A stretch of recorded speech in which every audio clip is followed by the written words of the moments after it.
Buenos días, mi nombre es Vincent Cárdenas, soy un estudiante de la Universidad Bicentenaria de Aragua en la carrera de Psicología, octavo trimestre. Y hoy voy a hablar acerca de las teorías sociales y contemporáneas de la psicología en las organizaciones. Ok, empezaré dando un pequeño resumen, una pequeña introducción. Antes de estudiar lo que es la psicología como tal, hay que entender que el ser humano es un ser sumamente complejo e interesante. Un ente tan complejo que establece reglas y leyes en absolutamente todo, e incluso establece distintas maneras de estudiar el entorno que le rodea, la conducta humana, etc. De ahí surgió la psicología. Entonces, esta complejidad la podemos encontrar en absolutamente todos los aspectos de nuestra sociedad e incluso en la sociedad en sí. Cada una de las distintas ramas de la psicología y cada una de las distintas ciencias que estudian nuestro mundo no surgió porque sí, surgió por una serie de preguntas y planteamientos que se dio el ser humano. Y con el pasar del tiempo, distintos individuos, autores y representantes de varias áreas del conocimiento fueron aportando, fueron dando su granito de arena hasta conseguir lo que actualmente conocemos en nuestro caso como psicología organizacional, con las distintas teorías que en un inicio son totalmente distintas a lo que son actualmente en la época contemporánea. Por ejemplo, las teorías clásicas veían de una manera el ser humano, como los empleados, y las teorías actuales, es decir, contemporáneas, ven al ser humano de una forma totalmente distinta. Pero lo voy a abordar más adelante. Empezando por lo más básico. ¿Qué son las teorías sociales de la psicología organizacional y qué las caracteriza? Bueno, básicamente las teorías sociales del área de la psicología organizacional son aquellas teorías que intentan estudiar el ámbito de la conducta humana en el ámbito organizacional, pero enfocándose en los resultados o las consecuencias que tiene la interacción entre los individuos o los empleados en el proceso de motivación y de desempeño organizacional o laboral. De esta forma, también se relacionan mucho con las teorías contemporáneas, de hecho van muy de la mano, pero no son lo mismo. Las teorías contemporáneas de la psicología organizacional actual son caracterizadas por el hecho de que, a pesar o además de estudiar la psicología o la conducta humana como tal, también intenta establecer o conseguir herramientas de otros ámbitos de la ciencia, otras ciencias o ramas de la psicología.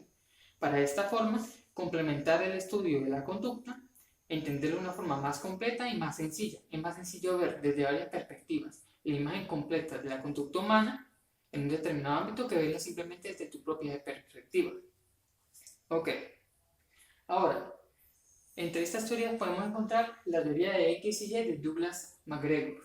Esta teoría es una teoría muy interesante, me parece. Son dos teorías, la teoría X y la teoría Y. Ambas tienen posturas bastante distintas entre sí. La teoría X establece que el ser humano como tal en el ámbito laboral es un ser sumamente perezoso.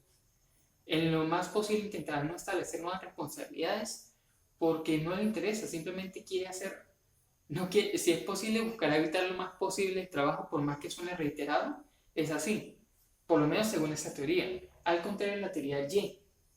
La teoría Y establece que el ser humano es un ser sociable, muy relacionado con las teorías de las relaciones humanas por Elton Mayo.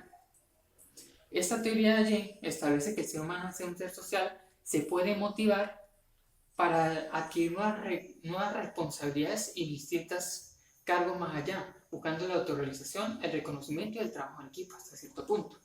Ahora, la teoría de las relaciones humanas. Esta teoría es una teoría muy interesante, sobre todo por el contexto y las razones por las que surgió esta teoría.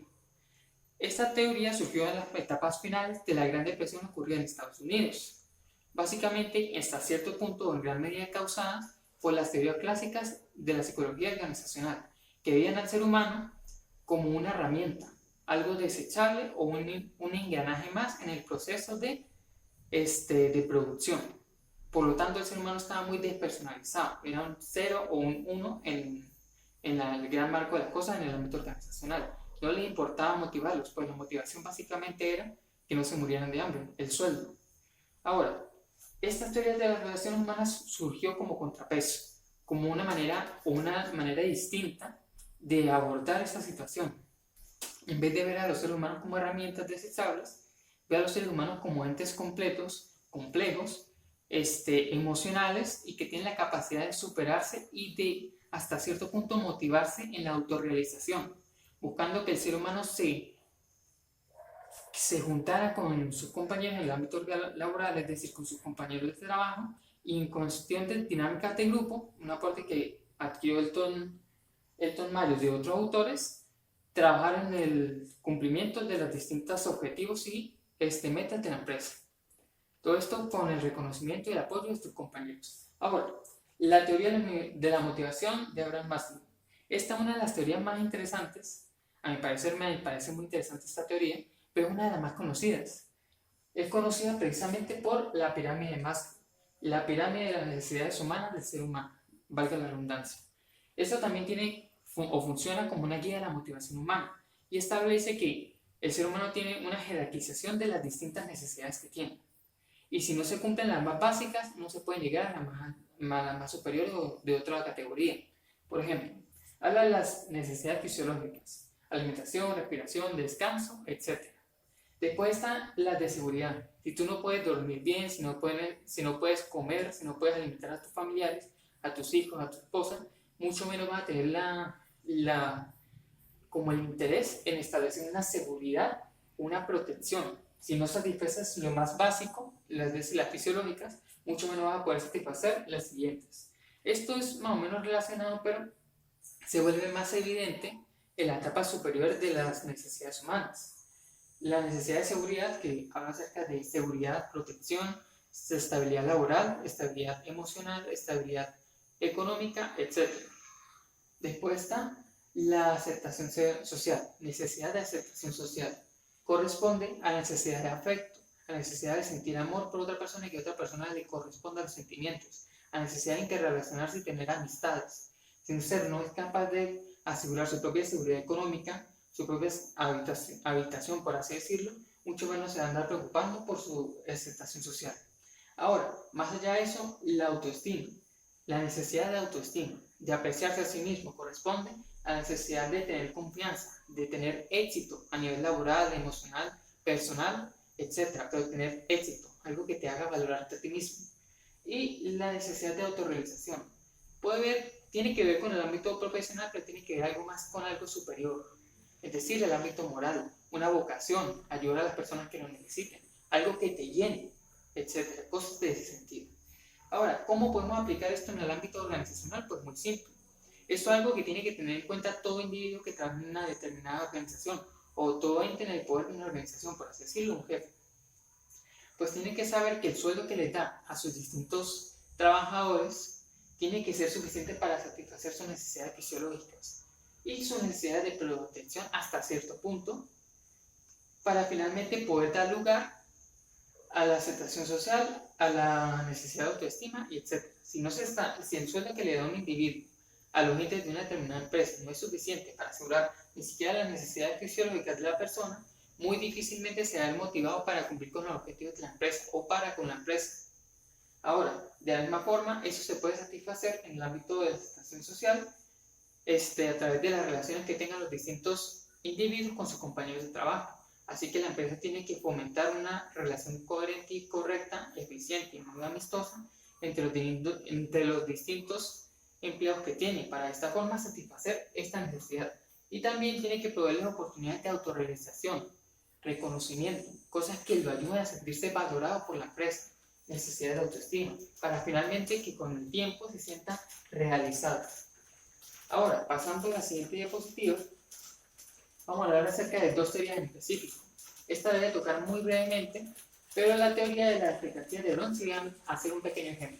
La teoría de la expectativa de Bront es una teoría muy interesante, me gustó mucho cuando la investigué, porque habla acerca de que todos los seres humanos hacemos las cosas porque tenemos una expectativa de un resultado favorable o que nos beneficie a nosotros. En otras palabras, nosotros hacemos cosas porque queremos que nos ocurran cosas buenas después de hacerlas. En el ámbito personal pueden verse como yo trato bien a las personas porque sé que me van a tratar bien a mí, o yo tengo la expectativa de que me traten igual. Si esa expectativa no se cumple, me desmotivo y no tengo una razón para tratar bien a las otras personas. De esta forma, podemos aplicarlo igual en el ámbito organizacional. Un individuo en un determinado trabajo lo realiza precisamente porque espera una recompensa de su jefe, por así decirlo.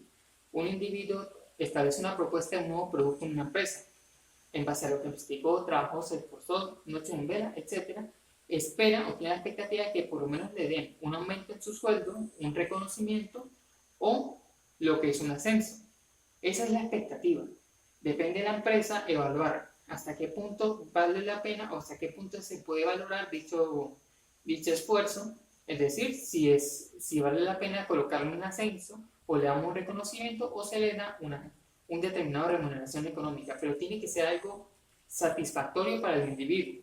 No quiere decir que la empresa todo el tiempo va a satisfacer todo lo que digan las personas que trabajan ahí, pero tiene que buscar en la medida de lo posible actuar de forma justa para con sus empleados y de esta forma motivarlos a que cumplan las expectativas de la empresa. Ahora, la teoría de sistemas es una teoría muy interesante. La teoría general del sistema establece que todo lo que nosotros observamos en nuestro mundo es parte o es un sistema en sí. Puede ser un sistema trascendental o un sistema abierto o cerrado. Los sistemas pueden variar en categorías. No obstante, como tal, hay varios tipos de sistemas y una empresa no está exenta de ser un tipo de sistema específico. Ese tipo de sistema puede verse como un macrosistema, pues establece un conjunto de sistemas dentro de ella misma. Sistema de roles, es decir, la jerarquización, los roles que cumple cada individuo en la jerarquía. Yo como individuo en la empresa trabajo, digamos, vendiendo autos, pero los jefes tienen que supervisar eso, etcétera, etcétera. Ese es el tipo de jerarquía y un tipo de sistema de roles. Asimismo, está el sistema social, la interacción que yo tengo tanto con mis jefes como mis compañeros. Si el sistema social es un sistema bastante cerrado, pasivo-agresivo, etc., puede llegar a afectar negativamente la motivación de los individuos de la empresa y así. Esto es algo muy importante que toda empresa tiene que tener en cuenta, porque si se toma en cuenta cada uno de los pequeños sistemas que está dentro de la empresa y se trata de la manera correcta y se maneja de la manera eficiente, entonces puede llegar a dar un beneficio bastante recalcable o demostrable a la propia empresa en sí. Ahora, finalmente, una pequeña conclusión. Bueno, cada una de estas teorías es sumamente interesante y no se dio simplemente porque sí. Surgió de la curiosidad del ser humano, una necesidad intrínseca de conocer todo con respecto a nuestro entorno, por lo menos responder la mayor cantidad de preguntas posibles que se nos ocurran. Algo sumamente interesante. Ahora, estas teorías son muy interesantes porque abordan distintos aspectos desde distintas perspectivas y pasaron por un proceso riguroso que necesitó de múltiples experimentos y muchos procesos de adaptación por parte de la propia teoría. No es que simplemente a un autor se le ocurrió y dijo, bueno, así va a ser. No, por lo menos Elton Mayo tuvo que basarse en varios aportes de otros individuos, otros autores, para poder desarrollar la teoría de relaciones humanas. De la misma forma que ocurrió con la teoría clásica, que actualmente ya está abolida debido a la despersonalización de las personas, pero es una evidencia que nosotros como seres humanos somos sumamente complejos. Muchas gracias por su atención. Esta fue toda mi explicación con respecto a las teorías sociales y contemporáneas de la psicología organizacional actual.